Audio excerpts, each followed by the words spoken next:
자유민주사회에서 국가가 유지되기 위해서는 반드시 엄정한 법률이 필요하다.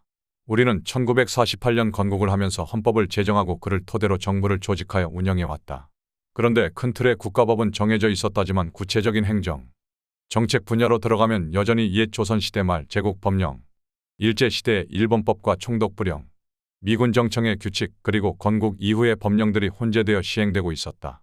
이석재 법제사법위원장과 함께 법령 실태를 챙겨보다가 깜짝 놀랐었다. 여전히 한문, 일본어, 영어, 한글로 된 법령들이 뒤죽박죽 상태에서 공무원들의 행정 지침으로 사용되고 있었기 때문이다. 혁명 정부가 법령 정비 작업만 반듯하게 할 수 있다면 그것만으로도 국가 발전에 지대한 공헌을 했다고 할 판이었다. 그래서 작심하고 법령 정비에 나섰다. 자유민주가 보장되려면 법령이 제대로 있어야 합니다. 통치자나 관료들이 제멋대로 하는 인치를 막고 선진국형의 법치를 하기 위해서는 이 잡다한 법령들을 정비하고 새롭게 시대에 맞는 법령으로 개정하거나 제정해야만 합니다. 도대체 일제시대의 법령이 아직도 시행되고 있다니 말이 안 됩니다. 일제를 극복하겠다고 그토록 큰 소리를 쳐댔는데도 불구하고 그들의 식민 지배를 위한 법령으로 행정을 하고 있다니. 최고회의와 내각연석회의에서 불편한 심정을 내비쳤다. 그리고 최고회의와 내각 전 부처에게 지시하여 법령 정비에 나섰다. 혁명정부는 법적 기초를 확립하기 위하여 국가재건 비상조치법을 1961년 6월 6일 제정 공포하고 이어서 국가재건 최고회의법을 6월 10일 제정했다.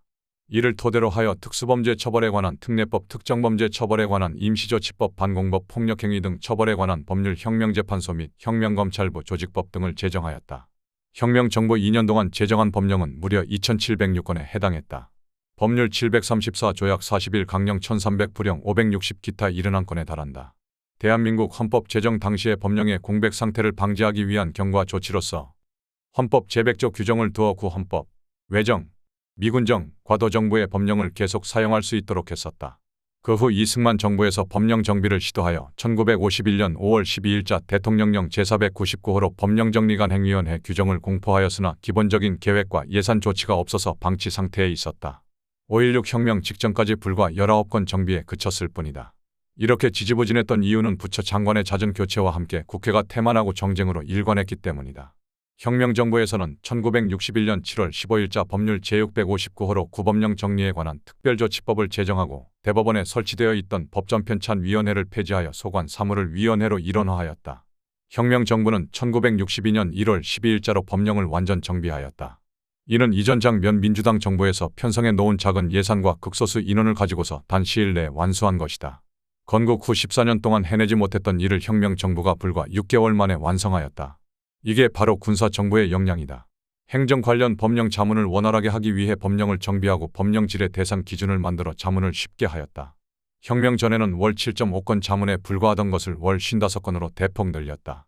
아울러 변호사의 부정불법 행위를 막기 위해서 징계제도를 합리화하고 특별교육을 실시하였으며 정도가 심한 경우에는 공소 제기와 징계 조치를 취하였다. 소송 행정을 합리화하기 위하여 첫째, 1961년 12월 13일 법률 제832호로 인지첨부 및 공탁 제공에 관한 특례법을 제정하여 국가가 제소 또는 응소할 경우에는 인지를 첨부하지 않고 또 국가가 가압류나 가처분을 할 경우에도 공탁금을 제공하지 않아도 소송을 수행할 수 있도록 하여 소송의 신속화를 도모하였다. 둘째, 종전에 국가를 당사자로 하는 소송이 연간 약 1만 5천이 있었는데 이 업무를 전담하는 법무부 송무과 직원은 불과 6, 7명밖에 안 되어서 각 부처 일반직 공무원이 소송 업무를 담당했었다.